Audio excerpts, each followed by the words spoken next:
저는 2015년 2월에 미국에 왔습니다. 한국에서 대학을 3학년까지 다니고 마지막 1년을 남기고 휴학을 했습니다. 미국에 가려면 돈이 필요했거든요. 그렇게 열심히 돈을 모아서 미국에 왔습니다. 미국에 가고 싶었던 이유는 먼저는 영어를 배우고 싶었고 훗날에 제가 배운 영어가 제 삶에 큰 도움이 될 것이라고 생각했습니다. 1년 정도 어학연수를 하고 한국에 돌아가면 토익 시험 900점 이상의 점수를 받아서 대기업 같은 좋은 회사들에 취직하고 싶었습니다. 그리고 대기업에서 열심히 돈을 모은 후에 퇴직해서 제 사업을 하고 싶었죠. 제 핸드폰에는 여러 가지 사업 아이템들이 질비했습니다. 항상 아이디어가 떠오르면 핸드폰에 메모를 하고는 했죠. 그렇게 사업을 해서 성공을 하면 나중에 아프리카에 학교를 세우며 자선 사업을 하고 싶었습니다. 그리고 이렇게 살면서 세상에 좋은 영향을 끼치는 사람이 되자고 마음먹었죠. 저는 이런 마음으로 미국에 오게 되었습니다. 미국에서의 삶은 쉽지 않았습니다.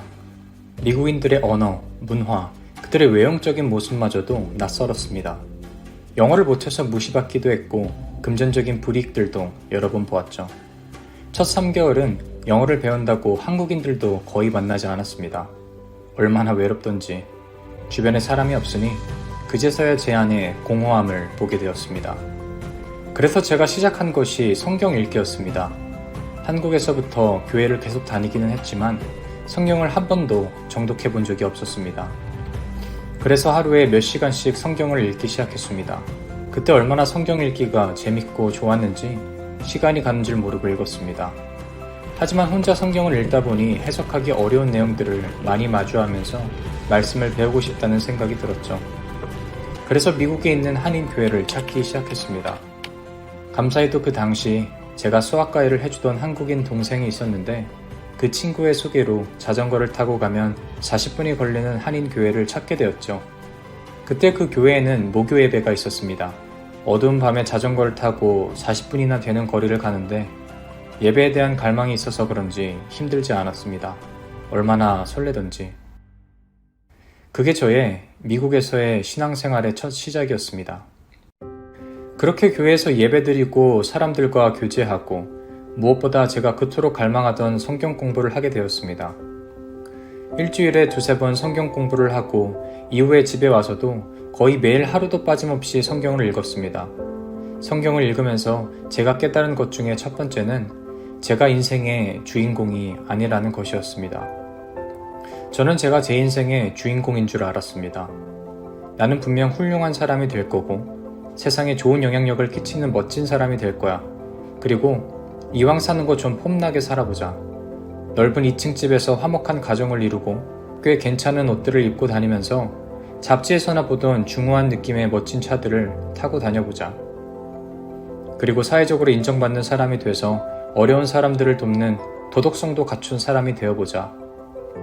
이 모든 계획이자 다짐이자 포부들은 그럴듯해 보이고 괜찮은 계획처럼 보이지만 결국에는 모두 나의 의를 드러내며 나의 잘됨에만 집중하고 있었습니다.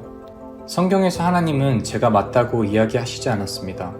제가 주인공이라고 하시지 않았습니다. 제가 제 인생의 주인이라고도 말씀하시지 않았습니다. 저는 제 삶을 이끌어 가기에는 지혜가 없는 사람이었습니다. 날마다 공허함 속에서 허우적대는 사람이었고 제 계획들을 제 마음대로 이룰 수 있는 능력이 없는 사람이었습니다.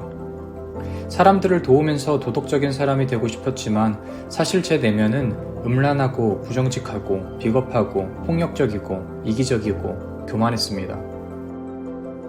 그래서 저는 저의 삶의 주인을 바꾸기로 했습니다. 제 삶을 선한 계획대로 인도하실 수 있는 분으로 참된 사랑과 정의와 공의로 세상을 비추시는 분을 주인으로 모시기로 했습니다. 그분이 바로 제가 읽은 성경에 등장하는 예수님입니다. 예수님은 완전하신 하나님이 이 땅에 완전한 육신이 되어 오신 분입니다.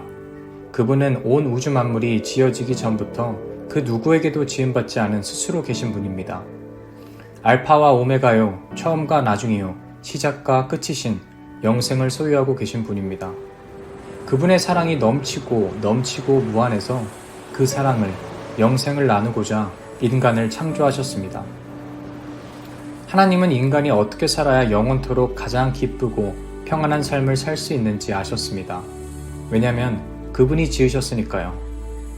그래서 하나님은 내가 너의 주가 되겠다 이야기하셨고, 인간은 하나님의 말씀에 순종하며 하나님께 영광이 되는 삶을 살기로 하였습니다. 하지만 인간은 사단의 속임으로 유혹에 넘어가 내가 하나님처럼 되겠어 라는 교만으로 불순종하게 되는 죄를 짓게 됩니다. 그 이후에 하나님과 인간의 관계는 깨지게 되었습니다. 세상에는 내가 하나님 되겠어 라는 교만한 죄로 가득하게 되었고, 영생의 반대인 사망이 이 땅에 도래하게 되었습니다. 세상에는 사람의 이기심으로 부자와 가난한 자가 생기고, 힘의 차이로 강한 권력 앞에 약자가 생기게 되었습니다.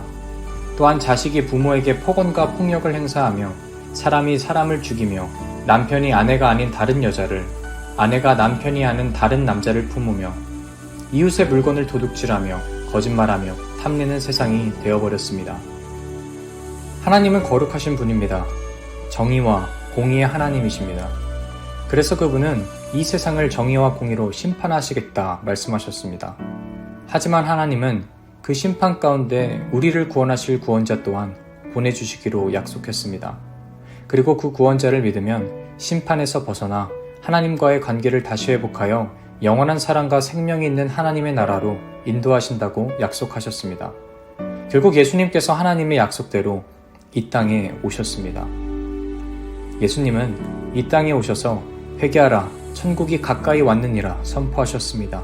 또한 나를 믿는 자마다 멸망하지 않고 영생을 얻으리라 말씀하셨습니다. 즉 예수님이 이 땅에 오셔서 전하신 말씀은 내가 하나님이 되겠어, 내가 인생의 주인공이 되겠어, 내가 내 삶의 주인이야 라는 교만을 회개하고 우리의 창조주 되시며 참된 사랑을 가지고 계시며 영생의 주인 되시는 분께 돌아오라는 것입니다. 제가 미국에 와서 겪었던 이야기처럼요. 여러분, 예수님은 우리의 죄를 십자가에서 대속하시면서 이제 예수를 나의 구원자여 주인으로 모시는 자에게는 죄 없다 말씀하셨습니다. 또한 다시 부활하시면서 그분이 진정 하나님의 약속대로 오신 구원자이자 생명의 주인이심을 확정 지으셨습니다. 그리고 그분은 부활하시고 40일 동안 많은 사람에게 보이시며 그 사람들로 하여금 예수의 부활의 증인이 되게 하셨습니다. 그리고 하늘로 승천하셨고 분명히 이 땅 가운데 다시 오실 것이라 약속하셨습니다. 그분은 다시 오십니다.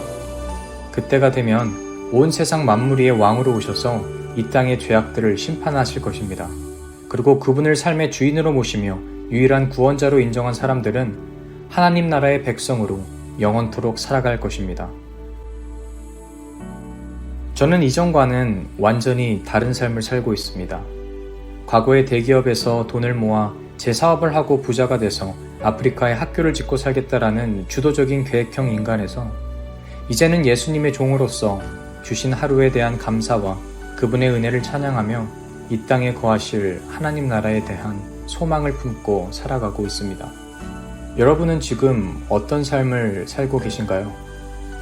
오늘 이야기가 여러분을 저와 같은 삶으로 초대하는 메시지가 되었으면 좋겠습니다. 궁금하신 내용들은 댓글로 남겨주시고 댓글에 남기기 어려운 개인적인 내용들은 메일로 보내주시면 좋겠습니다. 다음 영상으로 찾아뵙겠습니다. 감사합니다.